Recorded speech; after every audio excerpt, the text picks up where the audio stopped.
Kung Hei Fat Choi, DT. If you insist, Nick. I do insist. It's the eve of Chinese New Year, but that's not why we're here. But shout out to everyone that knows me in Hong Kong from all those years ago.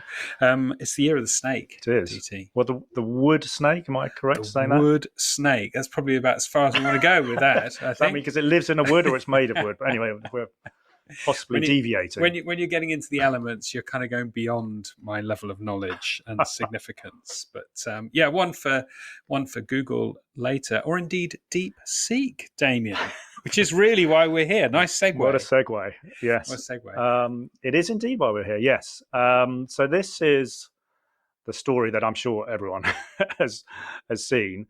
That sort of blew up over the weekend, although actually was started to be released last week. But anyway, this is DeepSeek, which is a new AI entrant from China. And what it's done, which is what has caused such, I don't know what you call volatility possibly in the US market, it has sort of turned on its head the view that AI is ridiculously expensive and that you need completely up-to-date chips, et cetera, to be able to compute and run all these large language models. And it allegedly has been able to create a model. And actually, what is interesting is that the source code of it has been released. So, in fact, anyone can go and look at it and give it a go. Apparently, it was done on a budget of $5 million, which is, what I think Meta paid one engineer. So, I mean, it is a sort of complete sea change in the amount that it costs to run AI models, and we've seen a lot of volatility in certainly Nvidia's share price and the US market in general. I think Nvidia was down 18% yesterday.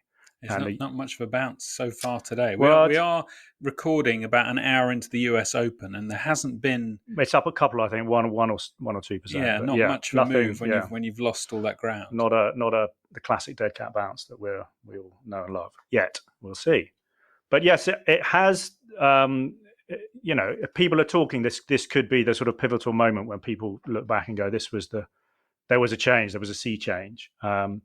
We'll wait and see on that front. But it certainly does ask some interesting questions about why such great amounts of money are being spent on AI. And in fact, it might turn out, bizarrely, that the people that haven't invested tons yet, as in Apple's share price, I think was up 3% on yesterday, Monday, because it has been seen to be a slight sort of laggard, as it were. And therefore, and actually now, if it turns out you can do it all a lot cheaper, that is immensely useful. And in fact, the sort of use to society is obviously very, very great from this. It's more just this incredibly concentrated market that we've seen in the US, where the top 7 stocks or whatever it is, I'm going to get the numbers wrong, 30% of the NASDAQ and a good 15, 20% of the S&P.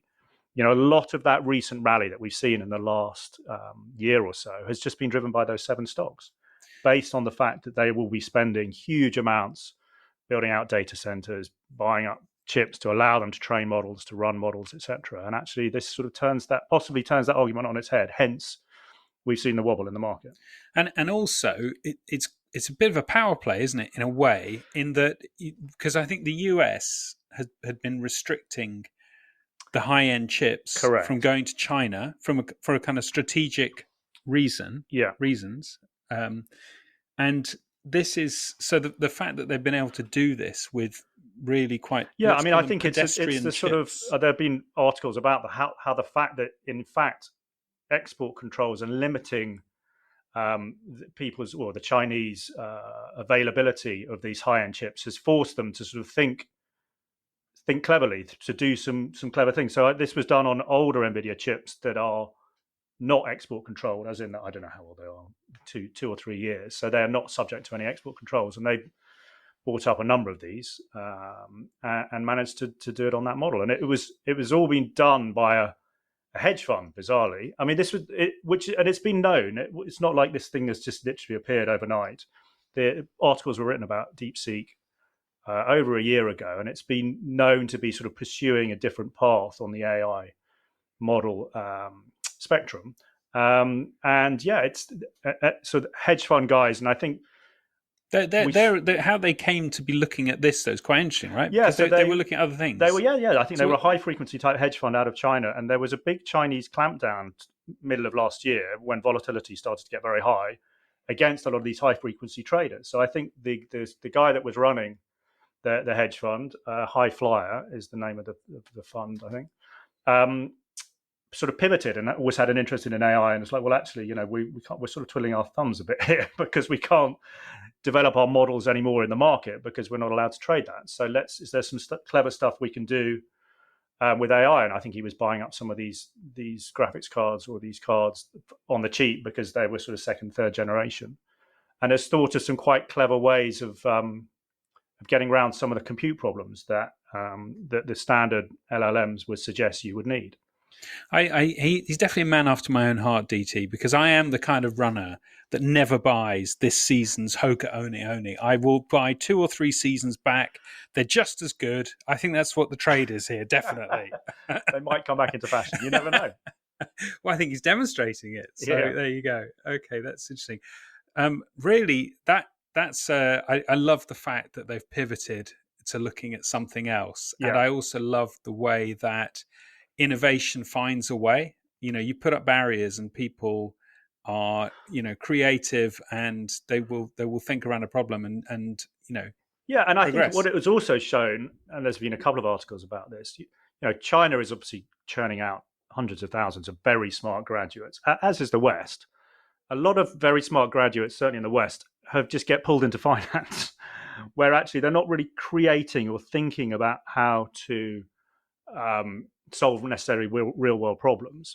And this hedge fund has then pivoted and gone, well, actually, is there something we can do with this sort of this firepower that we have? And it's turned out that they have done something which could be quite transformational. So, I mean, that's such a great observation. So, why? I mean, aside of the bleeding novice, but go on. Why the market reaction? Because that was, if you look at the graph of Nvidia, and Nvidia, I think every 20-something person I talk to is long up to the yin yangs of Nvidia. Yes. And I talk to a few because I'm, obviously involved in the athletics club, and I have my children. They all knew about Nvidia way before I did. Yeah. And have been very early to the party, but I think will have been hurt last night. Yeah. So I suppose they are theoretically the biggest losers in this because they're producing these incredibly high end chips that allow these very fast calculations, and they sell them on very big margins, and so suddenly the forward-looking forecasts look very different. If you're either going to have to cut the cost of these things or cut margins on them, it suddenly changes the dynamics of the pricing of that stock. So that's why it's seen that big sell-off, that 20% drop. And it's I don't know. I mean, I think there'll be the stat that I'll get very wrong, but a massive chunk of the dollar value of the market trades in these Mag 7. And yesterday, I think it traded, from what I can see on screen, over 700 million shares. I mean, it was like it's well into the billions, the amount of turnover that this stock has seen. So it will have triggered a lot of stops, I would guess. And because it's such a concentrated, large stock,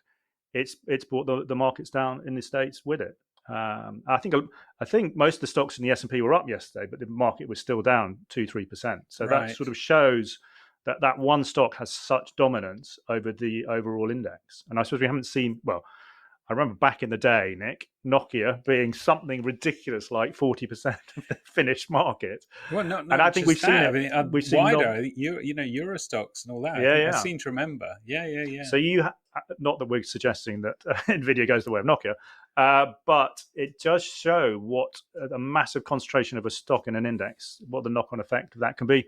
All well and good on the way up, maybe not so clever on the way down. So and there's been a little bit of a Trump trade, not a little bit, a big Trump trade, hasn't there? Where you kind of, I certainly got the impression that people were talking, very one way about what the effect of Trump coming into the White House would be for tech, for fast money, etc. Caveated with a bit of, obviously tariffs and inflationary pressure and what could this do to rates. But generally, if you look at crypto, for example, there's been a very much a kind of uplift on that asset class, and that's where all the fastest money goes. Yeah, and it's and it's sort of an assumed one-way bet that inverted commas can't go wrong, and that, in a way, that's when you really get problems in a market.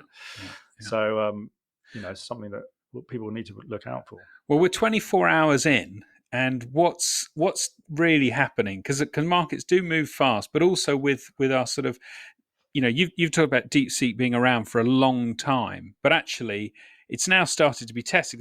There's been much more scrutiny on DeepSeek in the last 24 hours. So what's been happening? Well, I think it's been downloaded multiple times. I think it's top of the Apple download charts in the States, and people have started to do some clever things with it. As in, I hear someone has run it on a Raspberry Pi, which is not internet connected. In other words, you can run a stripped down version of it and have access to a large language model on an incredibly small PC. So there's people doing some great stuff with it, and in a lot of the benchmarks against ChatGPT and OpenAI, it's sort of getting equivalent. But scores. just to go back to that, yes. Right? Because I'm not in this as much as you. So is that something you could not do with other LLMs? No, absolutely not. No. Right. You can, so that's really exciting. So, there's an image generator, and I can't remember which one it was. This was a year or so ago, and everyone was shocked that they managed to get the fact that you could download it, and it was several gig, onto a laptop, and it would run on its own. So you could download this program and type in, draw me of a picture of a cat running on the beach or whatever, and it could do that from that laptop without. It's not having to go to the internet to go, well, what's a cat, what's a beach, etc. It is all contained within that one model. So, it is a holy grail in a way. If you can get a model to be running on a very small piece of hardware that is as it won't be completely as powerful, but it'll be, of several magnitudes, but more powerful than what we see currently, then that is hugely useful. You can put, computers in lots of different places to do lots of different things. If you've got an AI model that you can query when things come up, and you're not necessarily dependent on being connected to the internet, etc., that's hugely powerful. Yeah, that is powerful. Excellent. And what other? I mean, that's massively positive. Any some banana skins? Well, I mean, people have been throwing, for instance, I mean, it's on the sort of Chinese angle, throwing questions at it regarding stuff that would have been normally censored in China. And I think you read an article where they've been looking at how does it compare that, and if it's not coming up with answers to that, does that mean that it is a complete model, or with et cetera, et cetera? So, yeah, well, that people want it. I mean, it's an obvious thing, isn't it? Immediately to kind of test. They call it the Great Firewall, don't they? Yeah. And see, because this is the developers of this. Ultimately, they're inside China, right? Yeah.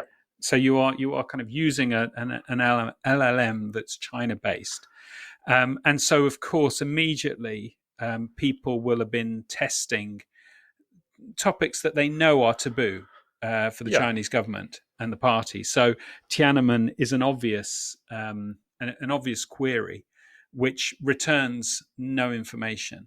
And a message basically saying let's talk about something else, which is kind of interesting.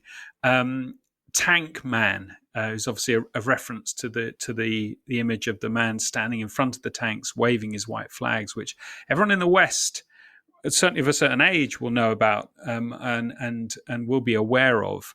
But again, returning no answers on this.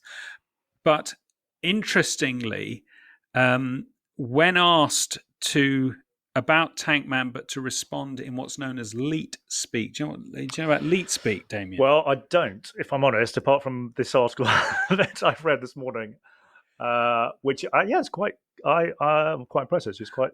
Well, I'm really. I like you. I'm kind of really interested in the possibilities of leet speak wider, and we'll probably get into that a little bit later in the podcast. But so leet speak is something that's been around since the 1980s, and you could call it hacker speech. Really, it's what was developed when people first began trying to circumvent controls and to communicate with each other in a language that would, enable the other user to understand it, but the automatic kind of, filters and blockers would not catch what they're talking about. And it's I suppose in its basic level, it's a cipher. But if I sent you a message, but you had to sort of pull out a book to decipher it because you have to add 3 to one letter and take off 2 then another, it's going to come through as gibberish. Whereas elite speak seems to do things like it replaces an I with a 1. Yeah, it's absolutely. So for a human, it's so easy. Yes, because it's just optically you can see you can make the connection very easily between what's written on the page, and it makes no sense, obviously, to or at the moment, at the present time, makes little sense to anything automated. Yes, yeah. It would just go, that's full of spelling mistakes. It's gibberish. I can't read. Yeah, and it's had a kind of a raise in awareness due to what's been going on in Gaza and Israel, because there's been certain amount of information that people have tried to circumvent the filters on things like X and Meta, because they've wanted to get information out, or and I'm not going to sort of say that these people are putting out accurate information. I'm sure people are putting out all sorts of information. But anyway, it's a way that they were able to persist with their messaging without getting blocked. Filter, yeah. Exactly. And that's really interesting. And when DeepSeek was asked about Tankman to give an answer in Leet Speak, the answer came back, and that just demonstrates that whatever's running the Great Firewall, couldn't then prevent so it had been trained on a full data set rather than a sort of a limited data set. So the information is there. The information is there. It will be censored, but there are ways around the censorship, and that's really interesting. And that's going to become a much more interesting sort of topic, I think, going forward, as we all start to get used to, AI, how to use it, how we use it, and so on. So really, I think this sort of gives rise to, our thoughts around, what this episode gives us around, controls and what people should be thinking about. What is the market action of a day ago told us, and that people should be thinking about, Damian? Well, I mean, the largest stock in the world can fall 18% in a day. That. I mean, I'm sure NVIDIA volatility was pretty high beforehand. It's stock that moves around a bit, but it does call into question. I think we're about to. Well, I think we could be about to move into an era of higher volatility, and that has certain knock-on effects for the banks. A lot of the models that sit within the banks will be looking back at a historic window of 1, 2, 3 years, looking at historic volatility as an input into how they measure VAR, etc. If we're moving into a higher volatility environment, that does have knock-on effects for risk that books can run, position sizes that people can take.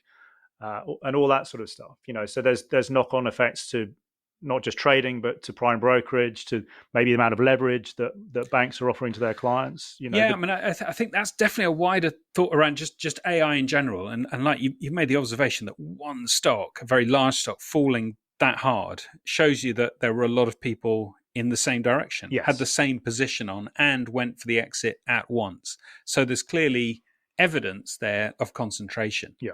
And, really then you've got to ask yourself, I think if you're in the control functions, what's happening, one in our trading books, but actually as been demonstrated by things like Archegos and so on, what's happening in PB and the money that we're lending for other people to put to work. What are we really thinking, or are we fueling what's happening by the provision of leverage? What are we doing? Are we being prudent? Are we having due prudence? And are you revisiting? If you say to somebody, well, give us 100 grand and you can buy 500 grand's worth of NVIDIA stock. Well, if NVIDIA trebles and you've still only got the 100 grand there, and then falls 18% in a day, well, you're massively underhedged as not underhedged.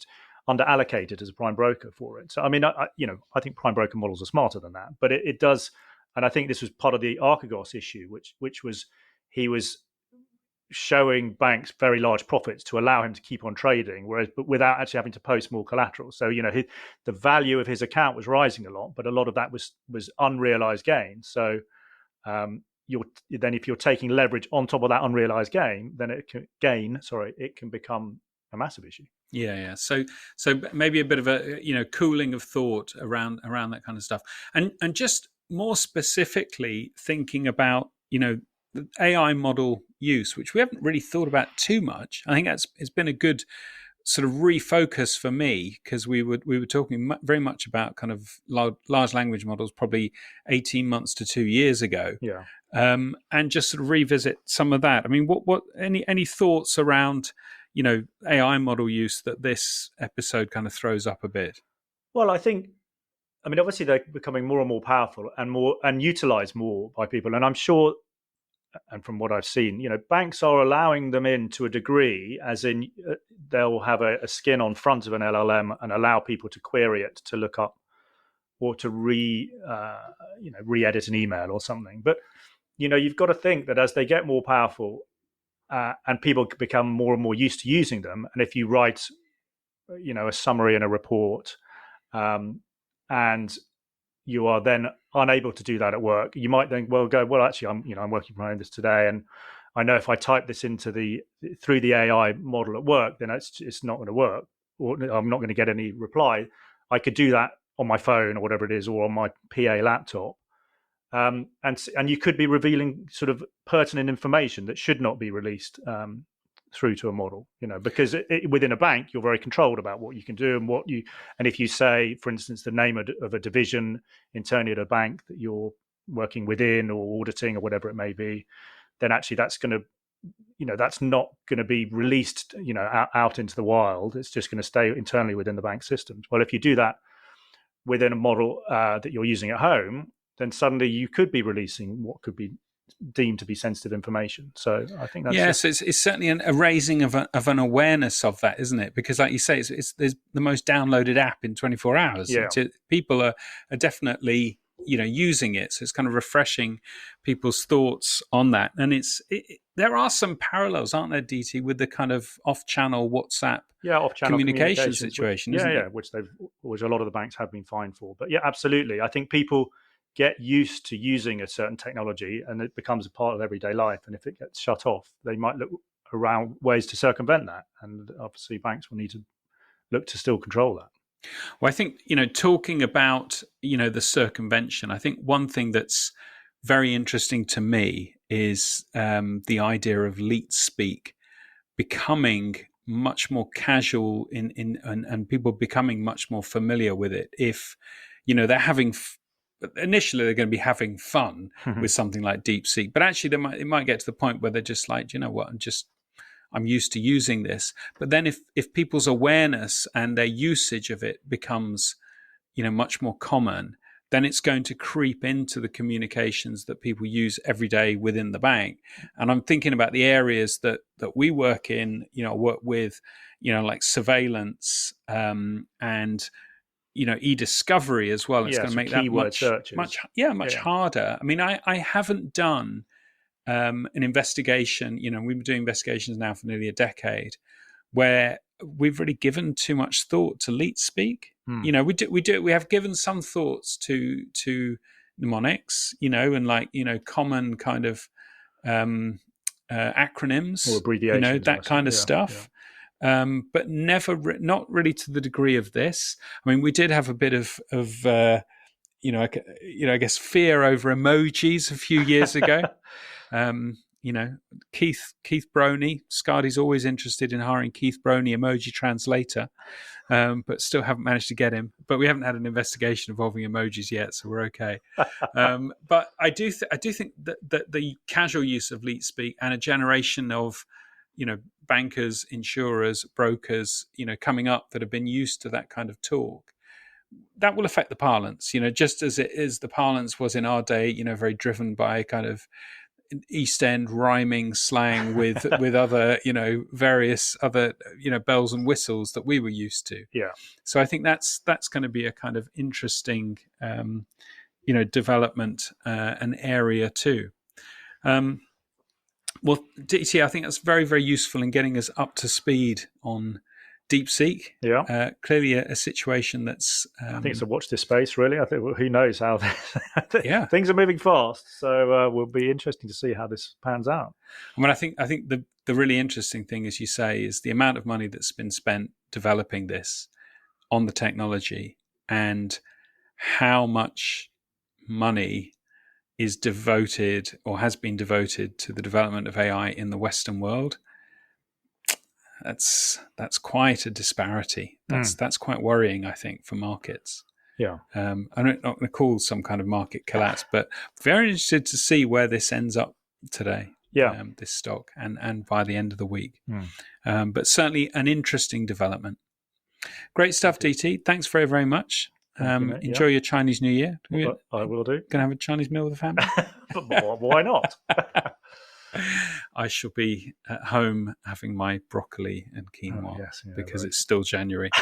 And shout out to anyone who's still managing to persist with dry January. Only a couple of days left. You'll be all right. Yeah. Good. All right. Well, that's the Skadi podcast. Thanks very much for listening. Thanks, and we'll catch up with you next time. Brilliant. Thank you. You've been listening to the Skadi podcast, featuring Nic, Corry, and Damian Taylor. This podcast is produced by me, Alexandra Mexi. If you found today's episode interesting, you want to be a friend of the show and interact with like-minded people, you should join the Skadi Discord. Our chat community is a big treasure trove of information where you can find all the materials we use to produce our podcasts. If you want to listen to more episodes, then simply search the Skadi podcast on any streaming platform. Feel free to connect with us at Skadi Limited on LinkedIn to read about our research and business relation to anti-financial crime and control functions. Until next time, thank you for listening.